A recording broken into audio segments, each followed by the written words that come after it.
drugs like ergot, primary Raynaud's, compressive neuropathy like carpal tunnel syndrome, occupational diseases like hand-arm vibration syndrome, pneumatic hammer disease, hypothena hammer syndrome, other toxins like lead, arsenic, and polyvinyl chloride. Um, on investigations, his CBC, RFT, and LFT were normal. He was not a diabetic. His inflammatory markers were normal. BBVS and cryoglobins were negative. Autoimmune workup, including ANCAs, ANA, DSDNA complements, APLA workup was negative. ELISA, CENP, SL70, and RNP were negative. Urine routine and there was UPY, UC were also normal. So we're still hoping something would show up. On the chest X-ray, there was no evidence of cervical rip. EMG NCB was normal. Arterial Doppler was normal, and a core provocative test was also negative. This is the crux of the slide is essentially this is from our own HLRS department hand assessment. Here, if you can see, he's got like abductor digiti minima. Basically, he's got very minimal weakness of the distal muscles, which we were not able to pick up clinically when he had done it bedside. And this is what basically this is to assess his movements across the different joints.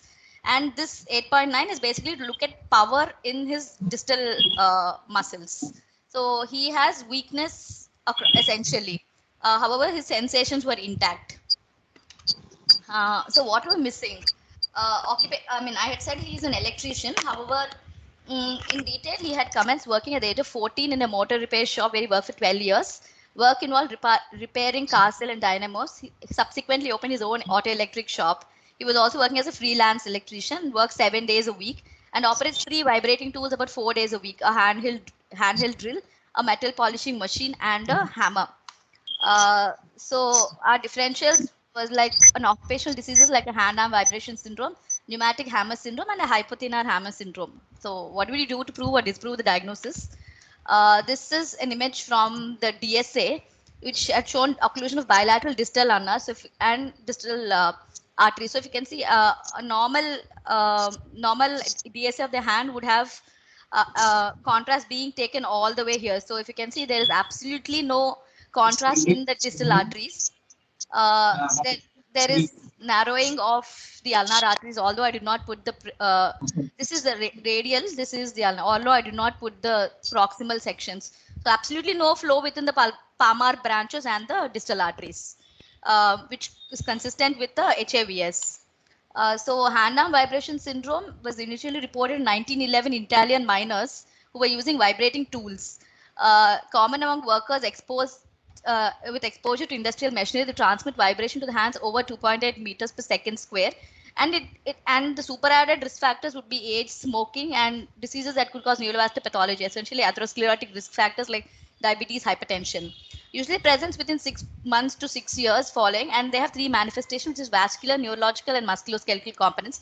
Usually bilateral, initially begins with a dominant hand and subsequently the other hand, and more than 1 digit involvement. This is just to see what else, what are the, so we would not have thought of a dental drill, like a dentist could develop this symptom, like a physiotherapist who is giving ultrasonic therapy. Clinical manifestations, secondary Raynaud's phenomenon, peripheral neuropathy, and musculoskeletal system. I just want to skip this slide. Yeah, so essentially, we'll just dwell on this. So intermittent, well-demarcated blanching of fingers starting at the distal tip of digits, later proximally to involve all of them.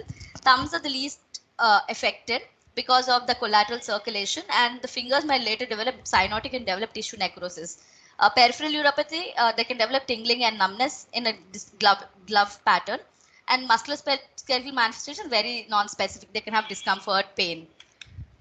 So diagnosis would be history, examination, vascular, neurological, musculoskeletal assessment like we've done, a cold provocation test. More specific test would be a plethysmography. Importantly, that CT angio and Doppler would not yield, as it's a disease of the microvascular. We could miss it if we just do a CT angio. Management would be a primary prevention to exposure reduction, secondary prevention by actions that could modify symptoms like smoking cessation, stress management. Work technique you have to optimize. Neurological symptoms are unlikely to resolve. CCBs and topical GTN is tried out. In our patient, we have educated him on the ways to reduce his exposure, avoiding the use of vibrating tools, maintaining a lighter grip over the instrument, rotating the tools between workers, service the drill, usage of gloves, smoking cessation, and we plan to review him after a month. What did we learn is the importance of completeness of history, including an occupational history, choosing appropriate investigations for diagnoses which we do not see on a daily basis, and in HAVS as a possible cause of progressive distal gangrene in appropriate individuals. Thank you. Thanks, Mercy, for that very informative and unusual case.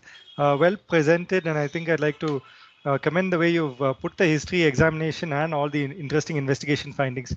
Any comments from Kripa, who is guiding Mercy?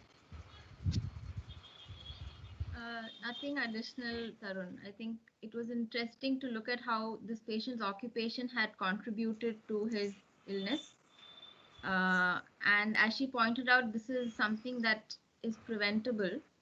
And if you pick it up, you need to definitely address occupation, otherwise it will progress.